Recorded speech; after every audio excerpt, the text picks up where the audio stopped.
Hello class 8. So today we are going to revise the chapter 3 colonial agrarian policies.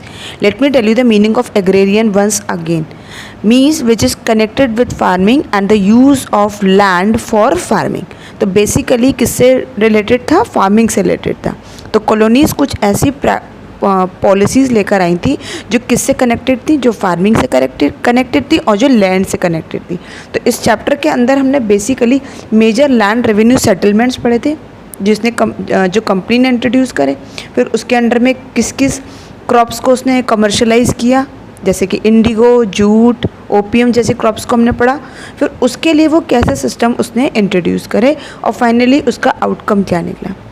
तो let us begin with the topic define these terms. Auctioned. What is the meaning of auction? To sell something at an auction. See, the meaning of basically auction is नीलामी होना. तो यहाँ पर क्या हो रहा है, किसी चीज़ को बेचना है ना, या किसी चीज़ को ख़रीदना. जैसे जो सबसे ज़्यादा हाईएस्ट बिडिंग लगता है उसको क्या मिल जाती है, वो उस पर्टिकुलर चीज़ का क्या हो जाता है, ओनर हो जाता है. तो बेसिकली हमने इस चैप्टर में पढ़ा था कि किस तरीके से लैंड का क्या होता था, ऑक्शन होता था टाइम टू टाइम. तो यहाँ पर लिखा है usually at an auction where the highest bidder gets to buy the item for sale. Adverse. Adverse का मीनिंग होता है डिफ़िकल्ट और unpleasant. Like zamindar face adverse conditions ना, उसके बाद भी उनको रेवेन्यू पे करना ही होता था. किसको? कंपनी को. तो यानी उन्होंने डिफ़िकल्ट सिचुएशन पे फेस की थी. Evicted, removed from a property. जैसे पेजेंट्स को उनके लैंड से उनको क्या कर दिया था, एविक्ट कर दिया था, यानी उनकी प्रॉपर्टी से ही उनको रिमूव कर दिया था. नेक्स्ट वर्ड है impoverishment. The process of becoming poor. जब कमर्शलाइजेशन ऑफ एग्रीकल्चर किया गया तो उसने किसको जन्म दिया, किसको बर्थ दे दी, उसने इम्पॉवरिशमेंट को क्या दे दी, बर्थ दे दी. क्योंकि पहले जो फूड क्रॉप्स के लिए एरिया थे अब वो सारे किस में कन्वर्ट हो गए, वो कमर्शलाइजेशन में कन्वर्ट हो गए. अब वहाँ ऐसे क्रॉप्स का ग्रो हो रहा था जो क्या थे, नॉन फूड थे. नेक्स्ट की term is self sufficient. Means needing no extra help to fulfil basic needs. इसके अंडर में हमने पढ़ा था कि विलेजेस जो पहले हुआ करती थी वो सेल्फ सफिशिएंट होती थी, उतना ही वो प्रोड्यूस करती थी जितना उनको नीड होती थी. उनको किसी दूसरे विलेज पर डिपेंड नहीं होना पड़ता था. ये कब का टाइम है, ये शेरशाह सूरी के टाइम की बात हो रही है. लेकिन जब कॉलोनीज़ आ गई तो उनको क्या होने लगा, दूसरे विलेज पर डिपेंड होना पड़ गया था. नेक्स्ट है एग्जेम्प्टेड. एग्जेम्प्टेड का मीन्स होता है फ्रीड फ्रॉम एनी ऑब्लिगेशन. तो इसमें भी हमने पढ़ा था कि शेरशाह सूरी के टाइम पर क्या होता था, जब सिचुएशन बहुत क्रिटिकल हो जाती थी तो जो फार्मर्स अफेक्ट होते थे उनको क्या कर दिया जाता था, टैक्स से फ्री कर दिया जाता था कि अब आप फ्री हो, आपको पेमेंट नहीं करना है. तो वहाँ पर हमने वर्ड यूज़ किया था एग्जेम्प्टेड का. Absentee landlords. Landlords who lived in urban areas and not near the land which they owned. ये हमने तब पढ़ा था कि जब कई सारी प्लेसेस में क्या होता था, जो मनी लेंडर्स होते थे वो लैंडलॉर्ड्स को रिप्लेस कर देते थे और कोई इंटरेस्ट नहीं लेते थे एग्रीकल्चर प्रोडक्शन को इंक्रीज़ करने में. तो कई सारे क्या बन जाते थे, अर्बन एरियाज़ में चले जाते थे और अपने लैंड को लीज पर दे देते थे, यानी कि पट्टे पर देकर चले जाते थे. और खुद कहाँ रहते थे, खुद वो सिटीज़ में रहते थे. तो ये हमने पढ़ा था किसके अंडर में, एब्सेंटी लैंडलॉर्ड्स के अंडर में. Late us see the exercises now. First question is check your understanding by unscrambling the answers given in brackets. See, these question can be come in the form of fill in the blanks, one word or MCQs or true false also. So you have to prepare on each and every side. The person who devised the Rayotwari system, who was he? He was Thomas Munro. Next question is the commercial crop grown in Western India for export to China. तो it was opium. Opium को किया गया था western India में, यानी कि Bengal side की हम बात कर रहे हैं, बंगाल की. Cash crops were grown on these large estates owned by Europeans. तो जो कैश क्रॉप्स ग्रो होती थी और उन स्टेट्स को जो बेसिकली यूरोपियंस ने ओनरशिप ले ली थी जिसकी, तो वो कौन से थे, वो प्लांटेशन थे. मैंने आपको पढ़ाया था, रबर पढ़ाया था, जूट पढ़ाया था उसके अंडर में आपको. Peasants did not grow food crops due to commercialization of agriculture, leading to this situation. जब peasants food crops grow नहीं कर पा रहे थे, कब, जब एग्रीकल्चर का कॉमर्शलाइजेशन हो गया था. तो उसने किस सिचुएशन को बर्थ दी, उसने दे दी किसको, फेमिन को. ठीक है, फेमिन मतलब होता है shortage of food. Agents who collected rent from the Indigo planters, वो एजेंट्स जो प्लांटर्स इंडिगो प्लांटर्स से क्या लेते थे, रेंट कलेक्ट करने आते थे, वो कौन थे, देवर गोमास्तास। थोड़ा सा चैप्टर में ये भी देख लेते हैं, चैप्टर चेकलिस्ट, ये टॉपिक बहुत इंपॉर्टेंट है। Tick the concepts you have understood. The British introduce 3 major land revenue system, that was permanent settlement, Ryotwari settlement and the Mahalwari settlement. ये सब सिस्टम क्यों इंट्रोड्यूस किए गए थे, to regularise and increase the income from the land revenue. Land से जो होने वाली इनकम थी उसके रेवेन्यू को इंक्रीज करने के लिए और उसको रेगुलर, कि वो रेगुलर आती रहे, इसलिए ये ब्रिटिश ने इंट्रोड्यूस करे थे। ये मेजर लैंड रेवेन्यू सेटलमेंट्स थे। सबसे पहला था इजारदारी, बट वो क्या हो गया था, वो फेल हो गया था। The system of permanent settlement was introduce by Lord Cornwallis in 1793। देखो ये नेम्स और ईयर आपको याद रखने वाला है main. Due to which the land owners acquired hereditary rights over their lands. Permanent settlement में रेट ऑफ जो इंटरेस्ट था वो फिक्स कर दिया गया था, और जो राइट्स थे लैंड के वो किसको दे दिए गए थे, लैंड ओनर्स को दे दिए गए थे, मिल गए थे, sorry. Holt Mackenzie device the Mahalwari system in 1822। Again आपको यहाँ पे ये याद रखना है कि ये सिस्टम किसने डिवाइस किया और ये कौन से ईयर में हुआ। Due to which a land revenue settlement was made for an entire village और महल। यहाँ पर हम क्या कर रहे थे, परमानेंट में हम इंडिविजुअली कलेक्ट कर रहे थे रेवेन्यू, बट महल में हम क्या करते, पूरी विलेज का पूरा हम कलेक्शन कर रहे थे, ठीक है, एक विलेज से पर्टिकुलरली कितना रेवेन्यू आएगा। In the Ryotwari system land revenue was not collected by zamindars but was taken directly from the ryots और cultivators and deposit in the government's treasury. ये हमने पढ़ा था कि जब ये लोग साउथ में गए थे तो वहाँ पर एब्सेंस ऑफ जमींदार्स थे, जमींदार वहाँ पर एग्जिस्ट करते ही नहीं थे, तो जिस वजह से ये लोग जो रेवेन्यू कलेक्ट करती थी, कंपनी जो कलेक्ट करती थी किससे, पेजेंट से, तो ये डायरेक्टली कलेक्ट करते थे, बीच में ज़मींदार का कोई इंटरमीडिएटरी रोल नहीं था, और ये डायरेक्ट किसमें डिपॉजिट करते थे, ये गवर्नमेंट के, यानी गवर्नमेंट के खजाने में चला जाता था जो भी रेवेन्यू कलेक्ट करते थे। तो यानी यहाँ पे सिर्फ रियाट्स थे और गवर्नमेंट थी। गवर्नमेंट कौन सी थी, EEIC थी। In plantation agriculture, crops were grown on large estates called plantation which were owned by Europeans. ये जस्ट हमने अभी पढ़ा है कि जो प्लांटेशन एग्रीकल्चर था उसमें जो क्रॉप्स ग्रोन होती थी जिस जगह पर, लार्ज स्टेट्स पर, वो किसके थे, उसकी ओनरशिप थी यूरोपियंस के पास। लास्ट है इसका, the impact of the oppressive land revenue policies combined with the impoverishment of peasantry led to the indigo revolt in Bengal. Basically इसका इम्पैक्ट क्या पड़ा, जो impact of oppressive land revenue policy, जो ये इन्होंने इतनी हार्श पॉलिसीज़ इंट्रोड्यूस की थी, और दूसरा साथ में इम्पॉवरिशमेंट ऑफ पेजेंट्री, यानी जो किसान थे, जो फार्मर्स थे, जो पेजेंट्स थे, वो और गरीब हो गए। देखो पेजेंट्स के पास ऑलरेडी कोई बहुत ज़्यादा अमाउंट नहीं होता, वो उतना ही प्रोड्यूस करते हैं जितना उनको नीड होता है, उनकी फैमिली जिसमें सर्वाइव कर लेती है। थोड़ा बहुत जो एक्स्ट्रा सरप्लस वो प्रोड्यूस करते भी हैं तो वो वहीं लोकल मार्केट में सेल आउट कर देते हैं। लेकिन यहाँ पर क्या हुआ, यहाँ पर हुआ फेमाइन फेस करना पड़ा, जिस वजह से लोग किस पे उतर आए, लोग आ गए रिवोल्ट पे। और रिवोल्ट किसका हुआ था, इंडिगो रिवोल्ट हमने पढ़ा था, क्योंकि इंडिगो ने क्या किया था, उनकी सॉइल को एग्जॉस्ट कर दिया था, जिस वजह से अब वहाँ पर फूड क्रॉप्स ग्रो नहीं हो सकते थे। ये कहाँ की बात हो रही थी, ये बंगाल की बात हो रही थी। Let us see, give one reason for each of the following statements. So the first question is agricultural production declined after the British introduced new agrarian policies. Agriculture production decline हो गया था जब ब्रिटिश ने new agrarian policies क्या कर दी थी, introduce की थी। तो इसका रीज़न क्या था, because the tax collector was only interested in collecting more revenue. He paid no attention to improving the quality of land. अब जो टैक्स कलेक्टर था, जो टैक्स कलेक्ट करने आता था, उसका इंटरेस्ट सिर्फ किस में था, रेवेन्यू को कलेक्ट करने में था। उसने किसने अटेंशन पे नहीं करता था, वो लैंड की क्वालिटी को इम्प्रूव करने में कोई टेंशन पे ही नहीं करता था, ठीक है। इसलिए प्रोडक्शन क्या होता चला गया, डिक्लाइन होता चला गया। Next, the British encourage local zamindars by giving them hereditary rights over land.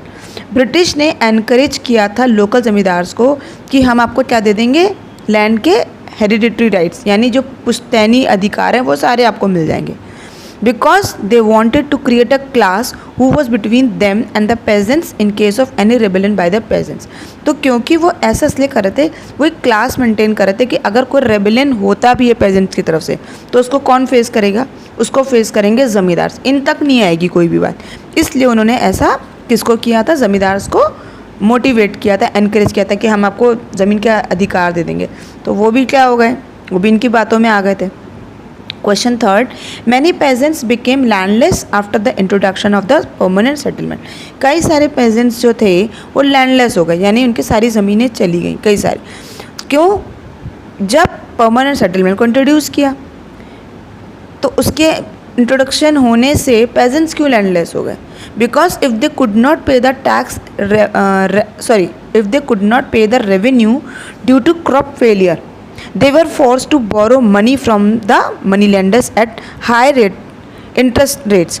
जब वो अपना रेवेन्यू यानी पर्टिकुलर जो उनसे कहा जाता था कि भाई आपको मंथली इतना हमें पे करना है, और जब वो पे नहीं कर पाते थे, अब वो पे कब नहीं कर पाते थे, कई सारी कंडीशंस हो सकती हैं, हो सकता है उस साल फसल अच्छी ना हो सकता है क्रॉप फेलियर हो गया हो, मानसून ना आए, कई सारे रीजंस होते हैं। तो उनको क्या फोर्स किया जाता था, उनको फोर्स करते थे कि ठीक है आप पे नहीं कर पा रहे हो तो इट्स ओके, आप बोरो कर लो पैसे, किससे जा कर के, मनी लेंडर से। जो क्या करते थे मनी लेंडर्स इनको बहुत हाई रेट ऑफ इंटरेस्ट पे पैसा देते थे।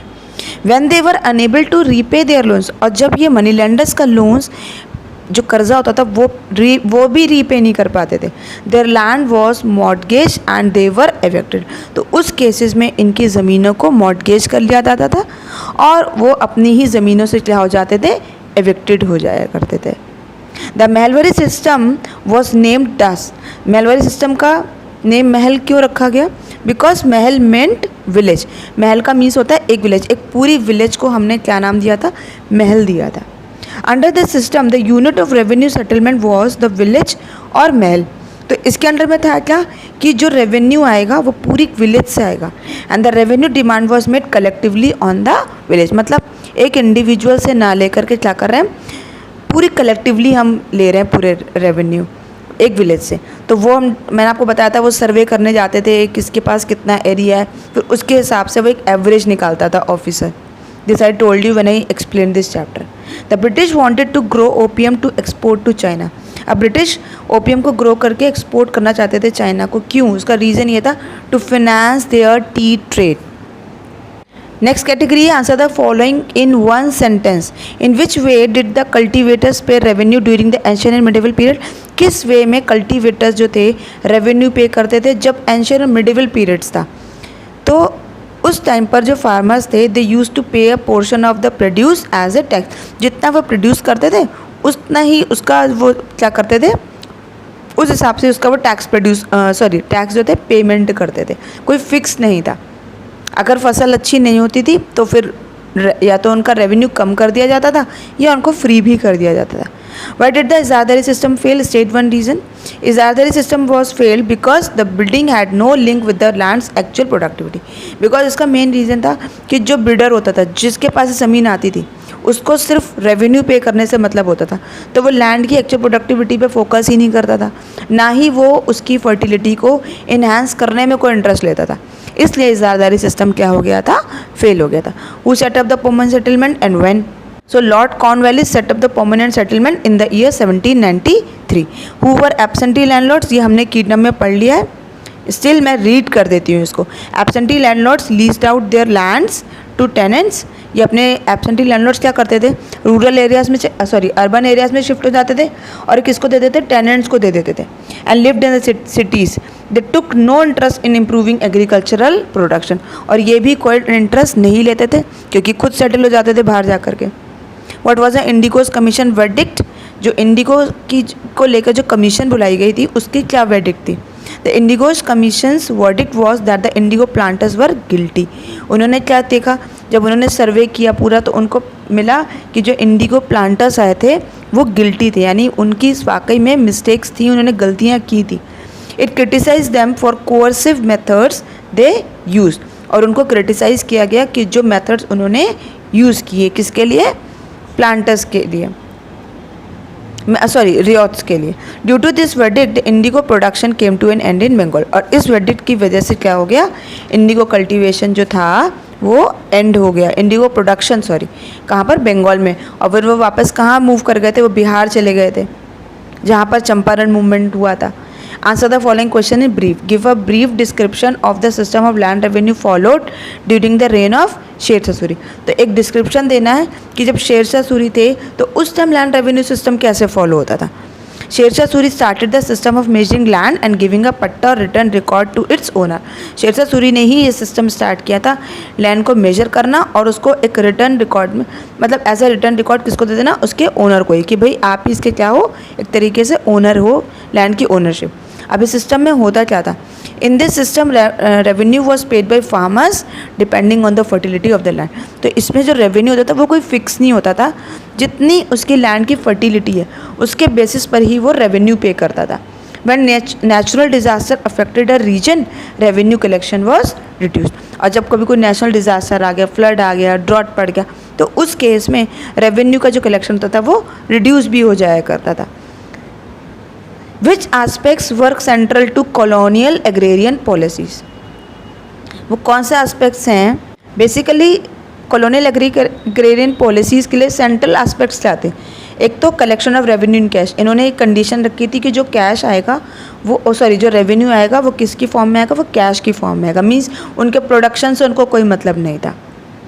Forcing thousands of villages to cultivate cash crops. और थाउजेंड्स ऑफ विलेज को उन्होंने क्या कर दिया, फोर्स किया कि आप सिर्फ क्या करोगे, कैश क्रॉप्स का, यानी फूड क्रॉप्स नहीं, बेसिकली कैश क्रॉप, जिससे कि ज़्यादा से ज़्यादा वो मॉनेटरी बेनिफिट्स उठा सके।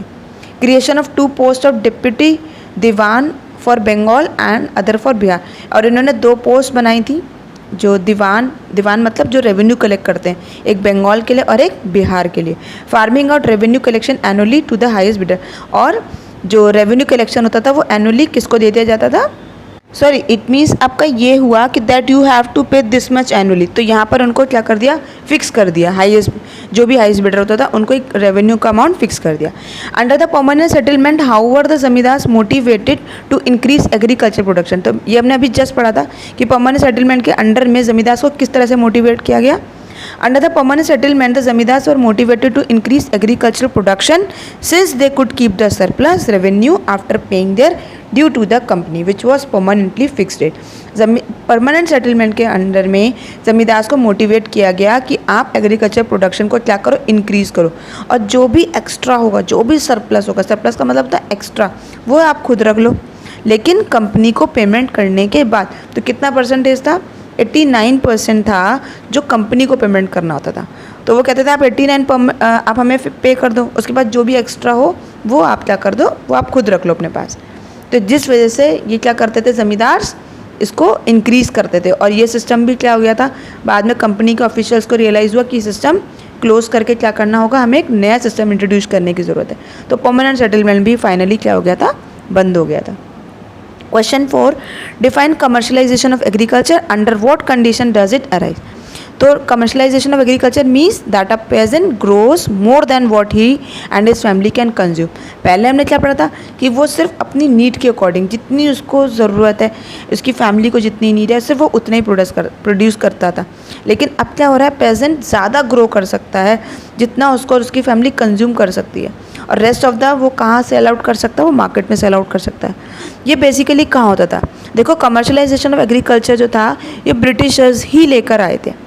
तो ये बेसिकली किस इकोनॉमी में होता था, where the land revenues collected in cash, जहाँ पर जो लैंड रेवेन्यू कलेक्ट किया जाता था वो कैश के उस पर फॉर्म में लिया जाता था, rather than as a part of the produce. मतलब हमें फार्मर के या पेजेंट के प्रोड्यूस से कोई लेना देना नहीं है, हमें बेसिकली मतलब है कैश से, और वो क्या कर देते, ये लोग फिक्स कर दिया करते थे। When and where did indigo revolt start and who started it. एक तो कहाँ पर हुआ, कब हुआ और किसने स्टार्ट किया, ये तीनों चीज़ें इसमें याद करने वाली हैं। The indigo revolt started in 1860 at Govindapur in Nadia district of Bengal. तीनों चीज़ें आ गई। सितंबर 1860 ये ईयर और मंथ याद रखना है, गोविंदापुर यानी प्लेस हो गई, और किसने स्टार्ट किया था, it was started by Digambar and Bishambar विश्वास। That's all for the day. Long questions are not coming. Keep revising, keep watching. Thank you. Take care.